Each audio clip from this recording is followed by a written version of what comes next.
Hello అందరికీ, ఇది ఈరోజు మినీ వ్లాగ్. ఈ 3 డేస్ కూడా ఇల్లంతా క్లీన్ చేసుకున్నాం కదా. ఈరోజు అయితే పూజా రూమ్ అయితే క్లీన్ చేస్తున్నాను. ఇవాళ సాటర్డే పూజా రూమ్ చేసుకుంటే చాలా మంచిది. ఇంకా మిగతా డే ఇంకా లక్షవారం శుక్రవారం చేసుకోరు. ఇంకా పిల్లలకి వచ్చేసి క్యారేజ్ వచ్చేసి నిమ్మకాయ పులిహోర అయితే చేస్తాను. అదైతేనే కొంచెం ఫాస్ట్గా అయిపోతుందని నిమ్మకాయ పులిహోర అయితే చేస్తాను. ముందు వచ్చేసి దేవుడి పటాలన్నీ కూడా ముందు బయట పెట్టాను. హాల్లో పెట్టేసిన తర్వాత పూజా రూమ్ అంతా క్లీన్ చేసి వచ్చి అప్పుడు పటాలు అయితే తుడిసాను. కొంచెం క్లాత్ అంతా కూడా తడి చేసి తుడుస్తాను, నీట్గా వస్తుందని. ఈ చిత్రపటం చూశారు కదా, లక్ష్మీదేవిది, వరలక్ష్మీదేవిది ఇలా కూర్చున్న ఫోటోయే ఇంట్లో ఉండాలంట, అందుకే తీసుకున్నాము. ఇంకా ఈ ఫోటో ఉంది కదా, బెజవాడ కనకదుర్గమ్మ ఫోటో.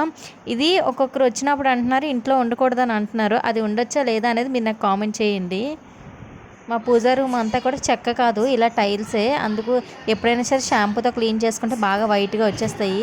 మొత్తం అంతా క్లీన్ అయిపోయిన తర్వాత అయితే ఫొటోస్ అయితే పెట్టేసి వాటికి గంధము కుంకుమ బొట్లు పెట్టాను. ఇంకా కనకదుర్గమ్మ ఫోటో పులి మీద ఉంటుంది కదా, ఆ ఫోటో ఇంట్లో ఉండకూడదని ఒకరు అంటున్నారు, ఒకరేమో ఈ ఫోటోయే ఉండకూడదు అన్నారు. మరి ఏది ఉండాలో మీరే కామెంట్ చేయండి. ఇంకా మొత్తం పూజా రూమ్ క్లీన్ అయిపోయిన తర్వాత బాబుకి అయితే కొంచెం 3 డేస్ నుంచి ఫీవర్ అని హాస్పిటల్కి తీసుకెళ్ళాను. చూశారు కదా ఎలా ఏడుస్తున్నాడో, వెళ్ళిన దగ్గర నుంచి ఏడుస్తూనే ఉన్నాడు.